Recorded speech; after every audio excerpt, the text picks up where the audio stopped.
የተዋሕዶ ልጆች ተነሱ።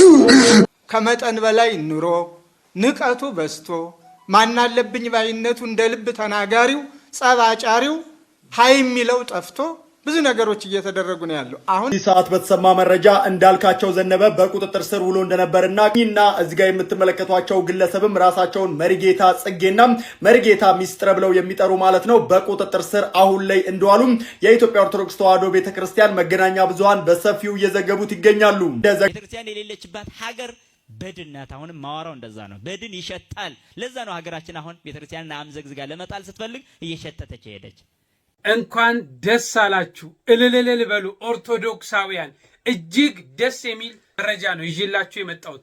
ቤተክርስቲያንን ሲያዋርዳት አዋርዳታለሁ ብሎ ሲያስብ የነበረ የቤተክርስቲያን ንዋየ ቅድሳትን ሲያቃል የነበረ ቅዱሱን ታቦት የእግዚአብሔር ማደሪያ የሆነውን ቅዱሱን ታቦት ይቃጠል መቃጠል አለበት ሲል የነበረ ግለሰብ በቁጥጥር ስር ውሏል። በእመቤቴ እግዚአብሔር ይመስገን እያላችሁ ጻፉ። እግዚአብሔርን አመስግኑት። ይዘገያል እንጂ ፍርድ ሳይሰጥ አይቀርም። እግዚአብሔር የሚያዋርዱትን እግዚአብሔር እርሱን ለማዋረድ የሚሮጡትን ክብሩን ዝቅ ለማድረግ የሚሮጡትን እሱ ላይ ሊዘብቱ የሚፈልጉትን እግዚአብሔር በጊዜው ፍርድን ይሰጣል። ይህ ሰውዬ ብዙዎቻችንን እጅግ ሲያሳዝን ነበር። ብዙዎቻችንን በውስጣችን ሲያስለቅስ ነበር። በተለይ ጻድቁ አቡነ ተክለ ሃይማኖትን በረከታቸው ይድረሰን ምልጃቸው ይድረሰንና ቅዱሱን ስዕላቸውን ሲቀድ ስታዩት ምን እንደተሰማን ሁላችንም ውስጣችን ያላለቀስ አልነበረም። ዛሬ ግን ቀኑ ደርሶ ይህ ሰውዬ በሕግ ቁጥጥር ስር ውሏል። በጣም በጣም በጣም ያስደስታል። ይሄ ነው የሚፈለገው። ስለዚህ ነገር በስፋት እንነጋገራለን። እግዚአብሔር ይመስገን እያላችሁ ጻፉ። ላይክ አድርጋችሁ ለብዙዎች እንዲደርስ አድርጉ።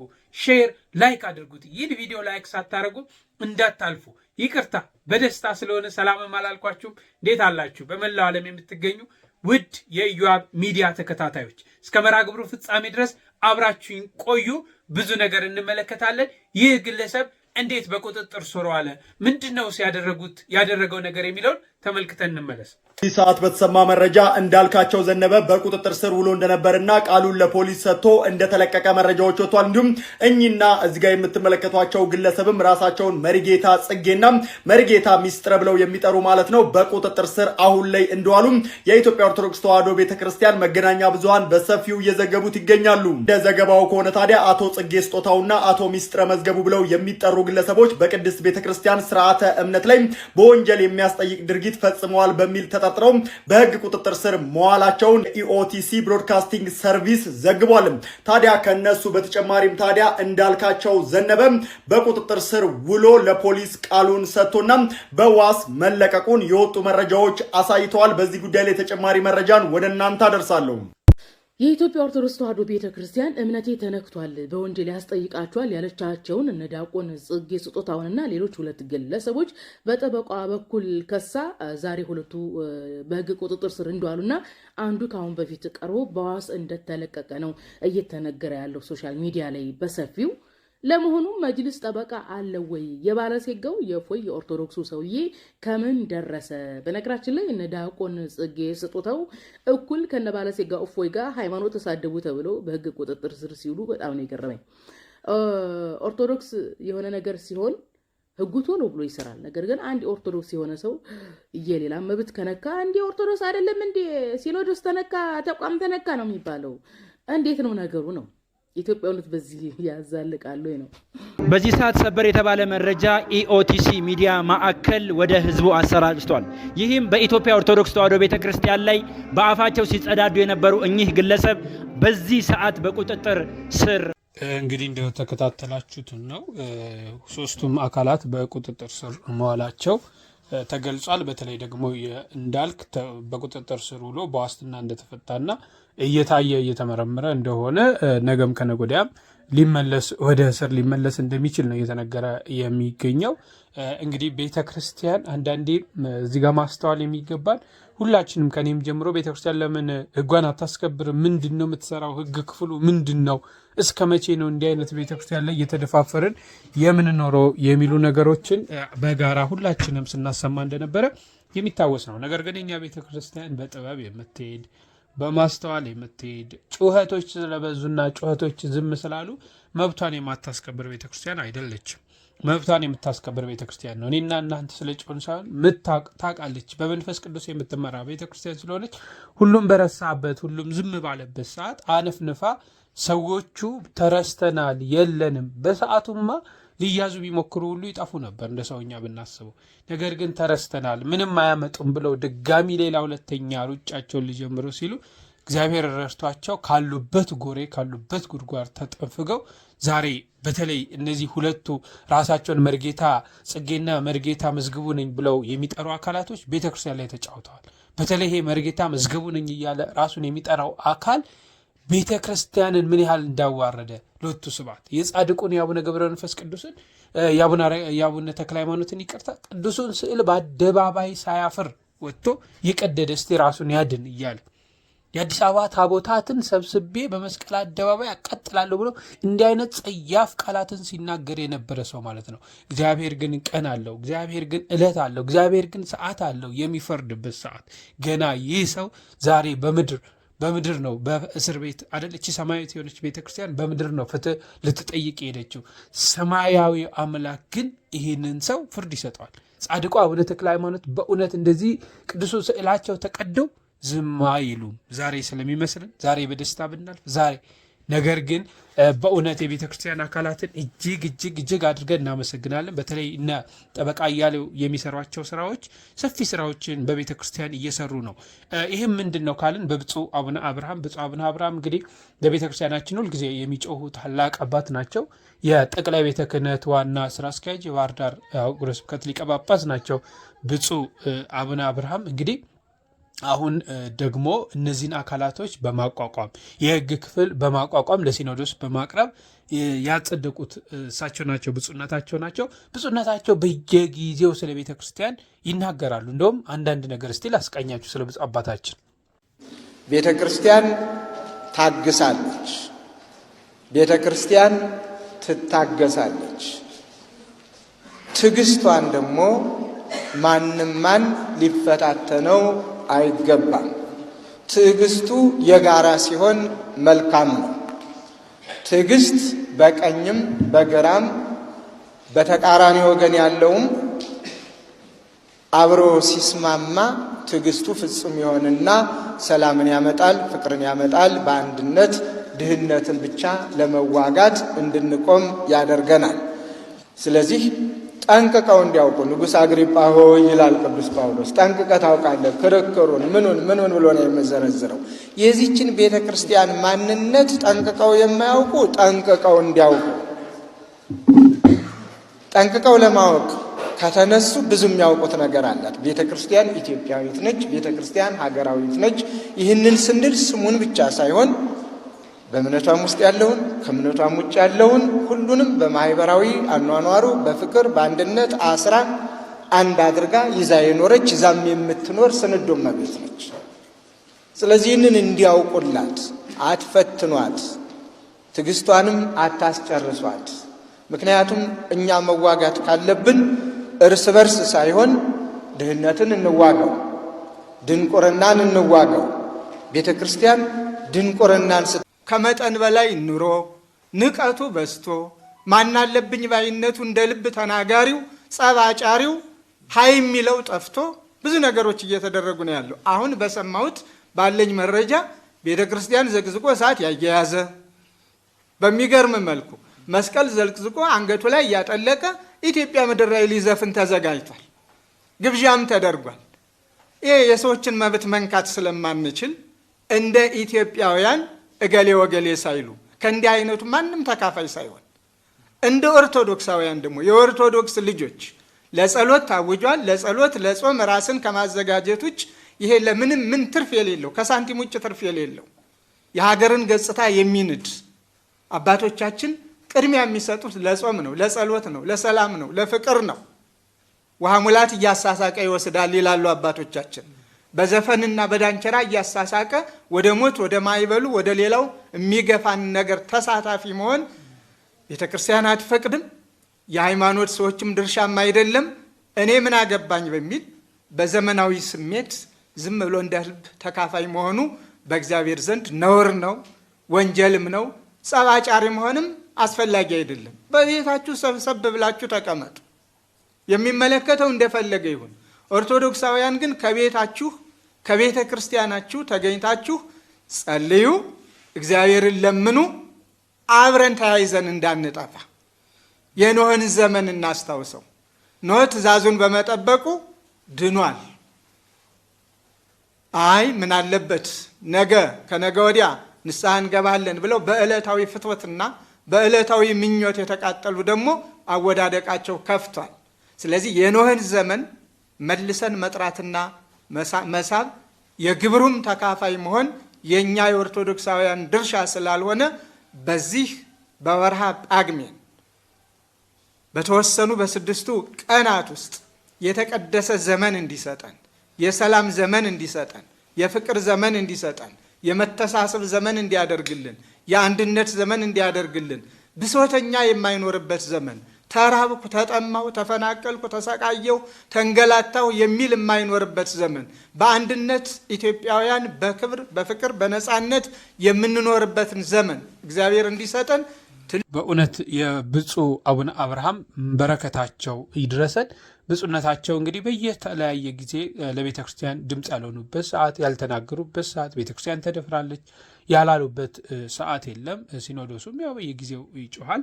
እንግዲህ እንዳልኳችሁ በእንደዚህ አይነት ሰዓቶች እየተጠበቀ መፍትሄዎች ይሰጣል። ይልቅ ከዚህ ጋር ተያይዞ ማንሳት የምፈልገው እንደው በአረካ ቤተክርስቲያን በአረካ ባለችው የኢትዮጵያ ኦርቶዶክስ ተዋሕዶ ቤተክርስቲያን በተለይ በአቡነ ገብረ መንፈስ ቅዱስ አረካ አቡነ ገብረ መንፈስ ቅዱስ 50,000 ሄክታር በጣም 50,000 ካሬ 5 ሄክታር በጣም ትልቅ መሬት ነውና ተወስዶባቸው ለግለሰብ እንዲሰጥ ፍርድ ቤት ወስኗልና ዛሬም እያለቀሱ እያነቡ ድምፃቸውን እያሰሙ ይገኛል።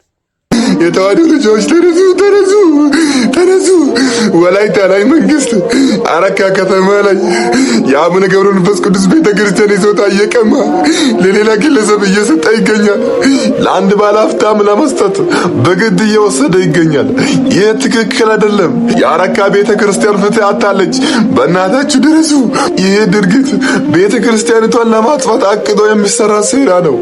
አመት ባልሞላ ጊዜ ከ10 በላይ እንደዚህ ድርጊት በወላይታ ላይ እየተፈጸመ ይገኛል።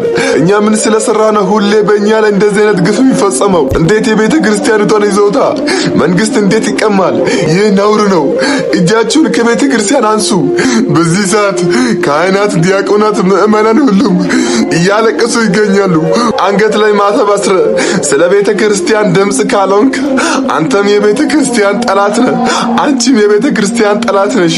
የቤተ ክርስቲያን ጉዳይ ይመለከተኛል የምትል ኮክ ስለ ቤተ ክርስቲያን ድምፁን ከአሁኑ ተነሱ፣ ንቁ። አሁን የምንተኛበት ጊዜ አይደለም። የተግልይ ሀገር ላይ ጦርነት ሊያስነሱት ነው። የአባ መላኩ ሀገር ላይ ጦርነት ሊያስነሱት ፈልጎ ነው። ይሄ እኛ ወላይታ ኦርቶዶክሳውያን ሰላም ነን። ነገር ግን በሃይማኖታችን ላይ ከመጡ ማንንም ሰው አንፈራም። ለምን ታጥቃቸው ራሱ ብትመጡ እኛ አንፈራም። እኛ ሰላም እንፈልጋለን። የቤተ ክርስቲያኒቷ ይዞታ ይመለስ፣ በቃ ይመለስ። እኛ ሌላ ነገር ምንም አንፈልግም። ሰላም ይሻላል። ሀገር ማለት ቤተ ክርስቲያን ከሆነች ኦርቶዶክስ ባትኖር ኖሮ ኢትዮጵያ የሚባል ነገር ሀገር የለምኮ። ኦርቶዶክስ ማለት እኮ በየሰዓቱ በየደቂቃው ስለ ሀገር የምትጸልይ ኦርቶዶክስ ኮናት። እንዴት እችን ቤተ ክርስቲያን ይደፍራሉ? እኛ እኮ የሰማዕቱ የቅዱስ ጊዮርጊስን ታቦቱን ይዘን እኮ ነው አሸንፈን የመጣን ኦርቶዶክስ እኮ ነው። ሃይማኖታችን ሀገራችን ያላስደፈርን ኦርቶዶክሳውያን ኮናት። እንዴት እችን ቤተ ክርስቲያን ይደፍራሉ? እኛ ወላይታ ኦርቶዶክሳውያን ፍትህ እንፈልጋለን። በእናታችሁ በማርያም ለዚች ቤተክርስቲያን ድምፅ ሆኑ። በእናታችሁ ባላችሁበት ቦታ ሆናችሁ ለዚች ቤተክርስቲያን ድምፅ ሆኑ። በእናታችሁ ይሄንን ቪዲዮ አይተን እንመለስ። ዛሬ እንኖራለን፣ ነገ ደግሞ ሟችንን እንጠራለን። ስለዚህ ከኛ እንዳይቀር ትውልዶይ፣ ስለዚህ ድንበሪን ያንተ የአስከሬን ማረፊያ ቦታ የመቀበያ ቦታ ከዛሬ ጀምሬ አላየውም። ፍትህ ለአረካ አቡነ ገብረ መንፈስ ቅዱስ አንድነት ገዳም ቤተክርስቲያን። ፍትህ ለአረካ አቡነ ገብረ መንፈስ ቅዱስ አንድነት ገዳም ቤተክርስቲያን። እንግዲህ ከዚች ቤተክርስቲያን ይዞታ ፍርድ ቤቱ ያለ አግባብ ከቤተክርስቲያኒቱ ይዞታ 5000 ሄክታር መሬት ለግለሰቦች እንዲሰጥ ወስኗል። ስለዚህ ኦርቶዶክሳውያን የሆናችሁ በሙሉ በዓለም ደረጃ ያላችሁ በዚህ በኢትዮጵያም ውስጥ ያላችሁ ለቤተክርስቲያን ድምጽ እንሁንላት፣ በቤተክርስቲያን ጎን እንቁም። ፍትህ ለአረካ አቡነ ገብረ መንፈስ ቅዱስ አንድነት ገዳም። ይሄንን ቪዲዮ የምትመለከቱ ሁላችሁም ቪዲዮን ሼር፣ ኮፒ ሊንክ፣ ሪፖስት እንድታደርጉ በአቡነ ገብረ መንፈስ ቅዱስ ስም እጠይቃችኋለሁ። ፍትህ ለአረካ አቡነ ገብረ መንፈስ ቅዱስ አንድነት። በእውነት ሲኖዶሱም ይህን ተመልክቶ ብፁዕነታቸውም ይህን ተመልክቶ ይሄ የህግ ክፍልም ይህንን ጉዳይ ተመልክቶ እንዲያግዛቸው እንደው ጥሪያችን እናሰማለን። በደንብ ሼር አድርጉት፣ ይህንን ቪዲዮ ላይክ አድርጉት እንዲዳረስና ብዙዎች ሰምተው ለዚህ መፍትሄ እንዲሰጧቸው። በጣም ተገፍተዋል። ብዙዎች ውጭ ነው እያደሩ ያሉት።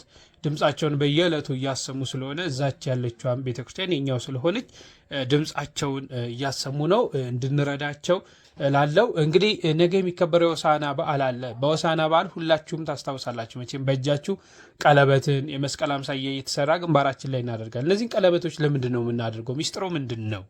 ቀለበት ለምንድን ነው የሚደረገው? በዕለቱ ሆሳዕና እንደሚታወቀው እኛ ኦርቶዶክሳውያን በጣቶቻችን ላይ ከዘንባባ የተሰራ ቀለበት ስናደርግ ይስተዋላልና ምክንያቱ ምንድን ነው? መጽሐፍ ቅዱሳዊ ማስረጃ አለ ወይስ የለውም የሚለውን እንመለከታለን። ይህንን ቪዲዮ ለመላ ኦርቶዶክሳውያን ሼር፣ ኮፒ ሊንክ፣ ሪፖስት እና ዲት ያደረጋችሁ እንድታደርሱልኝ በእግዚአብሔር ስም ጠይቃችኋለሁ። ዘንባባ በመጽሐፍ ቅዱስ የሰላምና የነጻነት ምልክት ተደርጎ ይወሰዳል። ቀለበትም በተመሳሳይ መልኩ በመጽሐፍ ቅዱስ የክብርና የቃል ኪዳን ተምሳሌት ሆኖ ሰፍሮ እናገኘዋለን ማለት ነው። ይህንን መሰረት በማድረግ እኛ ኦርቶዶክሳውያን በሁለት ዋና ዋና ምክንያቶች የዘንባባ ቀለበትን እናደርጋለን ማለት ነው። የመጀመሪያው እግዚአብሔር አምላክ ለቀዳማዊ አዳም ከ5 ቀን ተኩል ደግሞ ከ5500 ዘመን በኋላ ከልጅ ልጅ ተወልጄ አድንሃለሁ ብሎ የገባለትን ቃል ኪዳን መሰረት በማድረግ የዘንባባ ቀለበትን እናደርጋለን ማለት ነው። ይህንን ትንቢት በገድለ አዳምና እንደዚህ ደግሞ በሃይማኖተ አበው የተለያዩ ክፍሎች ላይ ሰፍሮ ታገኙታላችሁ ማለት ነው። እናም ይህ ትንቢት መፈጸሙን ደግሞ ቅዱስ ጳውሎስ በገላትያ መልእክቱ ምዕራፍ 4 ከቁጥር 4 ላይ ሲናገር የዘመኑ ፍጻሜ በደረሰ ጊዜ እግዚአብሔር አምላክ ከሴት የተወለደውን ከሕግ በታች የተወለደ ልጁን ላከ ብሎ የትንቢቱ መፈጸም ያረጋግጥልናል ማለት ነው። ሁለተኛው ምክንያት ደግሞ አስቀድሞ እግዚአብሔር አምላክ በነቢያቱ እንደተናገረ በአህያይቱ ውርንጭላ ላይ ተቀምጦ ወደ ኢየሩሳሌም እንደሚመጣ በትንቢተ ዘካርያስ ምዕራፍ 9 ከቁጥር 9 ላይ ሰፍሮ እናገኘዋለንና ይህ ወደ እስራኤል እንደሚመጣ የገባው ቃል ኪዳን መፈጸሙን ለማጠየቅ ነው። ይህም ደግሞ በሉቃስ ወንጌል ምዕራፍ 19 ሙሉ ታሪኩን ታገኙታላችሁ ማለት ነው። ስለዚህ እግዚአብሔር አምላክ የሰው ልጆችን ለማዳን የገባቸውን እነዚህን ሁለት ቃል ኪዳኖች በማሰብ እኛ ኦርቶዶክሳውያን በጣቶቻችን ላይ ዘንባባ ቀለበትን እያደረግን ዕለቱን እናከብራለን ማለት ነው። ይህ ዕለት በኢትዮጵያ ብቻ አይደለም የሚከበረው፣ በሌሎች የኦርቶዶክስ አማኝ ሀገሮችም ጭምር ይከበራል። ፓልም ሰንዴ በመባል ይታወቃል። ሁላችሁም የገባችሁ ሰርች ማድረግ ትችላላችሁ ማለት ነው። እንኳን ለዕለተ ሆሳዕና በሰላም አደረሳችሁ። ወንድማችን እግዚአብሔር አምላክ ቃለ ሕይወትን ያሰማልን። እንግዲህ ቀለበት ለምን እንደምናደርግ ሚስጥሩ ምን እንደሆነ በስፋት ነግሮናል። አንዳንድ መምህራኖች ደግሞ እንግዲህ ቤተ ክርስቲያን ስትገፋ ያለ እምነት ያለ ቤተ ክርስቲያን ኢትዮጵያ ኦርቶዶክስ ተዋሕዶ ቤተ ክርስቲያን ውጪ ኢትዮጵያ ባዶ ናት፣ እንደውም ትሸታለች እስከ ማለት ደርሰዋል። እና ይሄ ያስባላቸው ምክንያት ምንድን ነው የሚሉትን ተከታትለን እንመለስ። እንደ ቀላል አትዩ። ቤተክርስቲያን የሌለችባት ሀገር በድን ናት። አሁንም ማወራው እንደዛ ነው። በድን ይሸታል። ለዛ ነው ሀገራችን አሁን ቤተክርስቲያንን አምዘግዝጋ ለመጣል ስትፈልግ እየሸተተች ሄደች። እየሸተተች ያቺ ኢትዮጵያ ሁሉ አልሆን እያለች ማለት ነው። ዘረኞች ምናምን ይበዙባታል። በጣም መጥላላት፣ ሰውን ከሰው መለየት፣ ማረድ፣ እንዲህ አይነት ስሜት፣ ጭካኔ ይበዛል። እነዚህ ሾዎች የት በቀሉ? ከየት መጡ? እሾሃሜ ከላይ ይብቀልብ የተባለው እዚህ ሀገር ነበር። እኒህ ሾዎች ከየት መጡ? አየህ፣ ይህንን አሁን ነው ሀገርን መጠበቅ የሚባለው። አሁን በኋላ ከተያዝክ በኋላ ማልቀስ ብቻ ነው መፍትሄ፣ ሌላ ምንም። እና ሀገር ቤተክርስቲያን የሚባሉት ተለይቶ የሚታዩ አይደሉም። ይሄ ነው ሀገር ውስጥ ነው ቤተክርስቲያን ያለችው። ከዛ ደግሞ እንዳለምን በያሉበት ሀገራቸው ውስጥ ነው። ለዚህ ነው መንፈሳዊያን አባቶችም ያሉበትን ሀገር በጣም ይወዱና ያከብሩ የነበረው። አቡነ ሽኖዳ ታላቅ መንፈሳዊ አባት ናቸው። ግብፅን እንዴት እንደሚገልጹ ሳስብ በጣም ይደነቃል። በጣም ነው የሚወዱ። ይገርማል። ይህ ብቻ አይደለም አባቶቻችንና አቡነ ጴጥሮስ ስለዚህ ሀገር ተሰውተዋል። የሚገርም እኮ ነው። ይህ ግን ሰማዕትነት ተደርጎ ነው የተቆጠረላቸው። ለምን? ህዝቤን ለባዕድ እንዲገዛ አልሰብክም ብለው በቃ የሀገራቸውን ማንነት ለሚያጠፋ መንግስት በቃ እንዲገዛ አልሰብክም ነበር ያሉት። አቡነ ቄርሎስ እንዲህ ብለው የለ ብለው ከግብጽ የመጡትን ጳጳስ እንደ ምሳሌ ጠቀሱ። አይ ቄርሎስ እኮ ግብጻዊ ናቸው፣ እኔ ኢትዮጵያዊ ነኝ አሉ። በሚገርም ቄርሎስ እኮ ኢትዮጵያዊ ናቸው፣ እኔ እኮ ማነው ግብጻዊ ናቸው፣ እኔ እኮ ኢትዮጵያዊ ነኝ፣ ስለ ኢትዮጵያ የሚገደኝ እኔ ነኝ አሉ። አያችሁ ሰማዕቱ አቡነ ጴጥሮስ ስለ ኢትዮጵያ የሚገደኝ እኔ ነኝ፣ እኔን ልትገሉኝ እንዳሰባችሁ አውቃለሁ፣ ስለዚህ የወደዳችሁትን ታደርጋላችሁ፣ ተከታዮችን ግን ተው አሉ ምእመናኑን። ከሞት ፊት እንዲህ የሚጋፋት ከሞት ጋር እኮ ነው። አየው ከፍ ያለው መንፈስ ይመጣ። ለዚህ እኮ ነው አንዳንድ ጊዜ አባቶች ላይ ፍርሃት ስናይ እንዴ ዝም መልስ እንደው ሲታይ ውስጣችን እንደው እሺ ትቸዋለሁ እንደው እናንተ ደግሞ በጣም እናዝናለን። በጣም ተልከስከሰ ብዙ እድሜ ከመኖር እኮ በእውነቱ ቆመህ አንድ ቀን መኖር ይሻላል። እኮ ክርስትና ነው፣ ሰማዕትነት ነው። ታዲያ እሳቸው ምን አሉ? የኢትዮጵያ ሕዝብ አሉ አቡነ ጴጥሮስ። ይገርማቸዋል። ስማችሁ ወረክሶ ብዙ እድሜ ከምትኖሩ ስማችሁ ቢቀደስ እና መብታችሁን ብታስከብሩ ብለው ለሰማዕትነት ራሳቸውን አዘጋጅተው ነው የሞቱት። እሳቸው ሀገር መጠበቅ ማለት ቤተክርስቲያን ድርሻ ምን ያህል እንደነበረ ማየት ይቻላል። አያችሁ እና ሀገርና ቤተክርስቲያን እንዲህ ናቸው። ታዲያ በዚች በሀገራችን ውስጥ የምንኖር ኦርቶዶክሳውያን በኢኮኖሚ ደረጃ ያለንን አቅም ማነስ ደግሞ የሚያሳይ ጥያቄ ተጠይቋል። ብዙ ጫና ውስጥ ነን፣ ስለዚህ ምን ብናደርግ ይሻላል የሚለው ነው። እንግዲህ ጎበዝ መረዳት አለብን። ዓለምን የሚዘውሩ ኃይሎች አንደኛ ገንዘብ ነው፣ ስልጣን፣ ዕውቀት፣ ኃይል፣ ጉልበት። እነዚህ ዓለምን የሚዘውሩ ኃይሎች ናቸው። በዓለም ውስጥ እስካለን ድረስ ሃይማኖታችንም እንዲጠበቅልን እና እንድናስጠብቅ የሚያደርጉ ኃይሎችን መጠቀም አስፈላጊ ነው።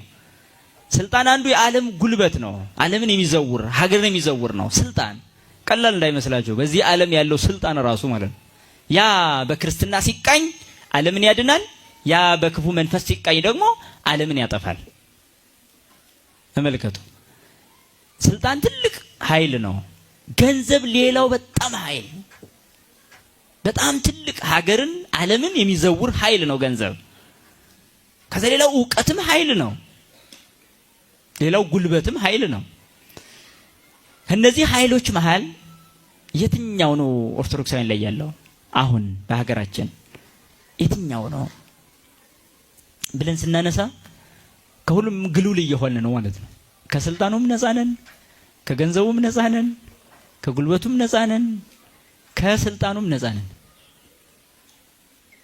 ለመምህሮቻችን እግዚአብሔር አምላክ የአገልግሎት ዘመናቸውን ይባርክልን። በሰፊው በስፋት ተናግረውታልና ሌላ እዚህ ላይ ምንም የሚጨመር ነገር የለም። እንግዲህ ለዛሬ ያስኩላችሁ መረጃዎችን ይመስላሉ።